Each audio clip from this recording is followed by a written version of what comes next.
असं आहे की अवघड जागेवरचं दुखणे अंधभक्तांनो सगळ्यात महत्वाचं. अंधभक्तांची अवस्था अशी आहे, दाखवू पण शकत नाहीत आणि लपवू पण शकत नाहीत. सहन तर तुमच्या घाणेरड्या मानसिकतेतून तुम्ही काय असं लोकांना दर्शवणार आहात?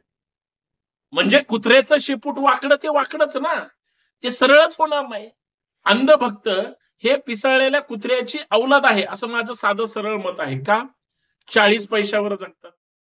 जर मी चांगलं बोलत असेल आणि तुमच्याच घरातल्या बायकोला, आईला, वडिलांना, भावाला, बहिणीला समजा ते पटत असेल. आता तुम्ही फेक अकाउंटवर जगता साल्या कुत्र्यांनो. बर, तुम्ही फेक अकाउंट काढलेले असतात. तुम्ही कशाही पद्धतीने कमेंट करा, पण तुमच्या आई-बापाचे, बायकोचे किंवा त्यांचे तरी खरे अकाउंट असतील. स्वतःची एक चांगली विचारधारा निर्माण तरी करावी लागेल, नाहीतर स्वीकारावी तरी लागेल. दुसऱ्याचा इतिहास, दुसऱ्याचे विचार आणि दुसऱ्याची संस्कृती चोरून ढापून तुम्ही आयुष्य जगताय. तुम्ही इथले पण नाहीये आणि तुमची पिलावळ पण इथली नाहीये. तुमच्या वरचे पण इथले नाहीत आणि तुमच्या खालचे पण इथले नाहीत.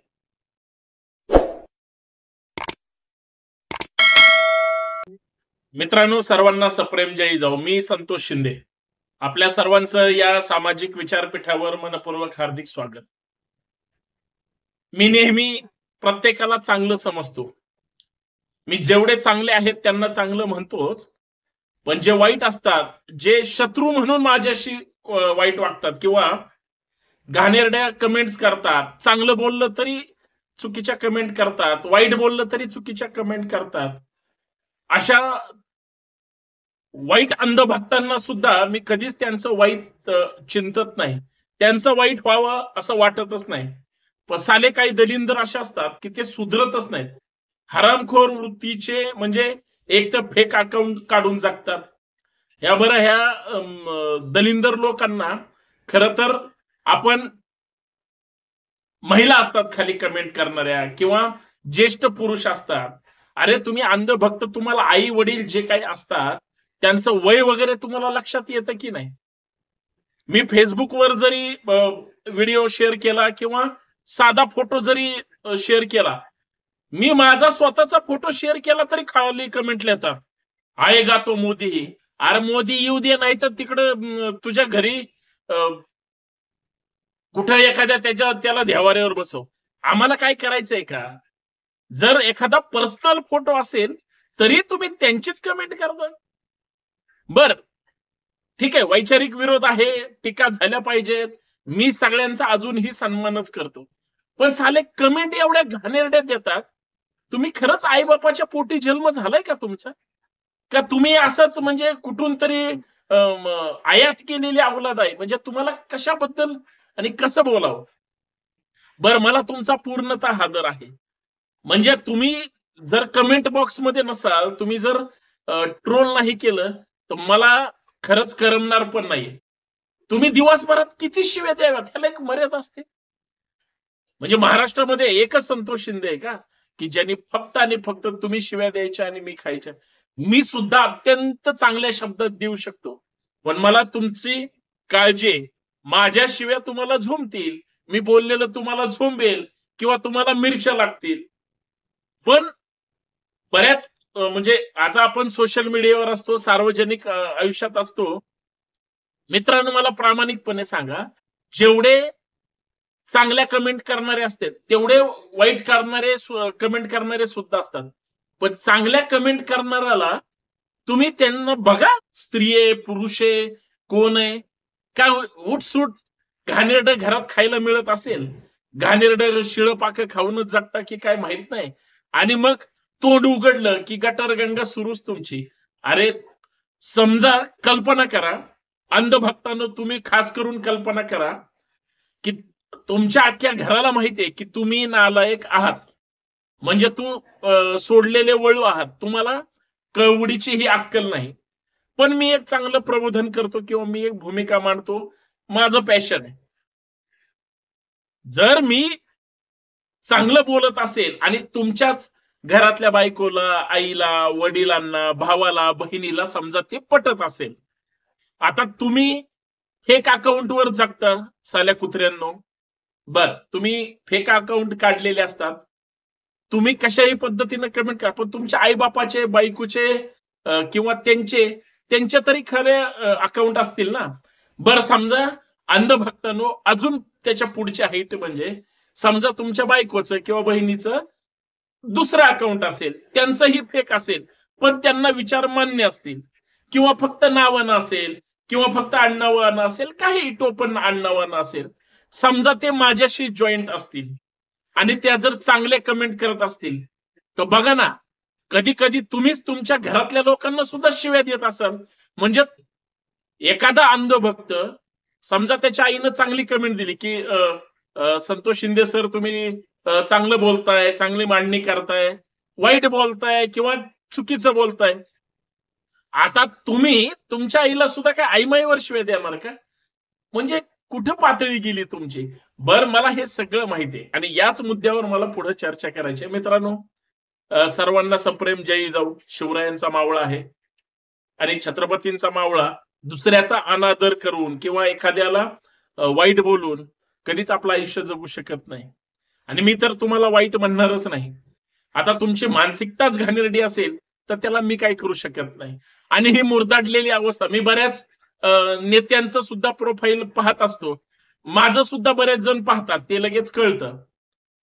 तर काही एक ठराविक लोक आहेत, म्हणजे आपण काही पोस्ट केली, आपण युट्यूबला शेअर केलं, फेसबुक पेजला शेअर केलं किंवा ट्विटर हँडलवर टाकलं, हे लगेच डोमकावळे असे पळत येतात आणि मग त्यांच्या घरात जे काही बायकोनी त्यांच्याशी चांगलं वाईट केलेलं असतं किंवा एखाद्याच्या आईनं काही शिव्या दिलेल्या असतात, बापांनी शिव्या दिलेल्या असतात, भावानी त्या ठिकाणी कुत्र्यासारखं काही चांगलं वाईट बोललेलं असतं किंवा मारलेलं असतं, किंवा घरात, गल्लीत, गावात कुत्रही विचारत नाही, ते मग इथं येऊन कमेंट देतं.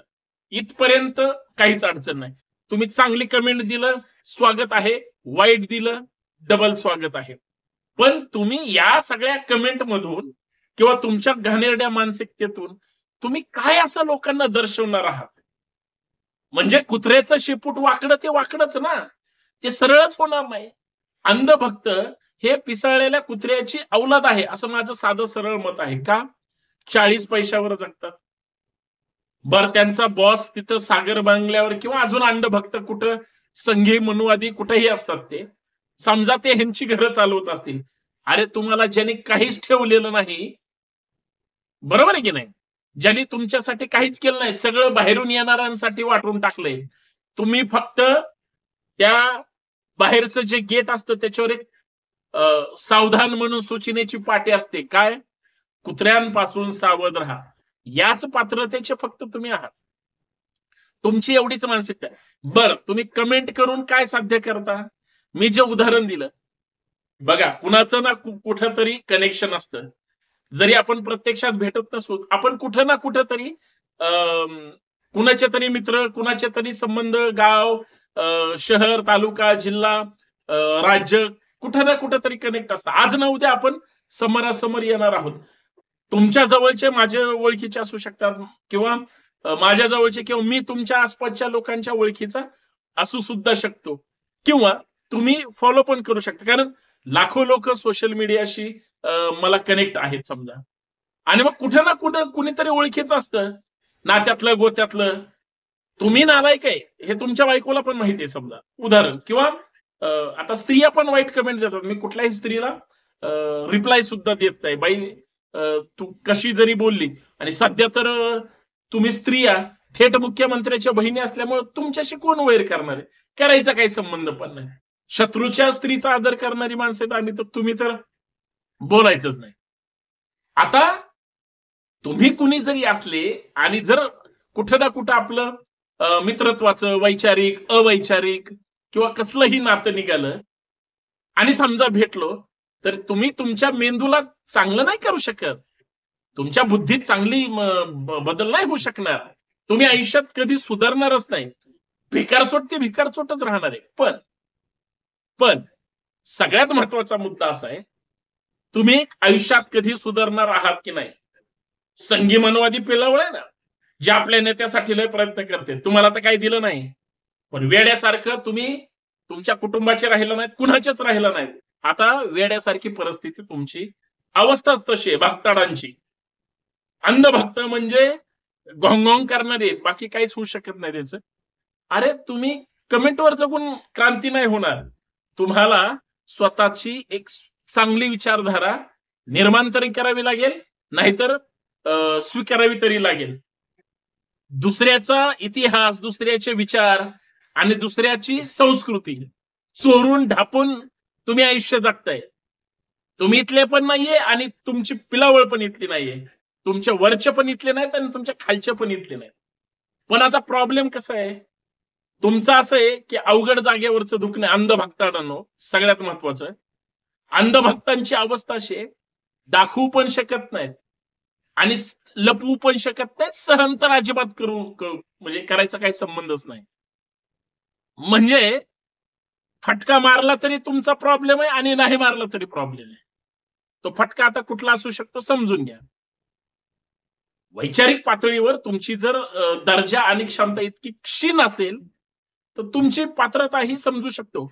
पण तुम्ही कितीही वाईट कमेंट करून किंवा बऱ्याच नेत्यांच्या खाली म्हणजे ते पिसाळ्यासारखंच ते कमेंट काय करायच्या, जसं काय ह्यांच्याच घरातलं सगळं आता संपणार आहे असं नाही चालणार.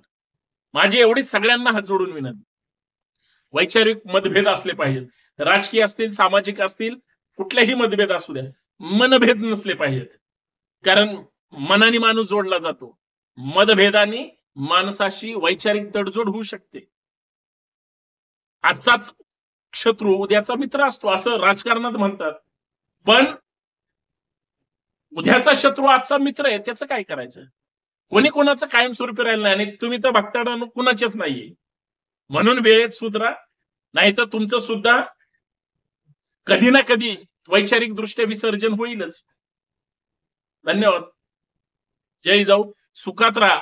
जे वाईट आयुष्यभर किंवा दिवसभर बोलतात, वागतात, जगतात आणि सडून त्या ठिकाणी घेरट्या घालत बसतात, त्या सगळ्यांना सुखाच्या आनंदाचे दिवस जावोत एवढीच माफक अपेक्षा. धन्यवाद.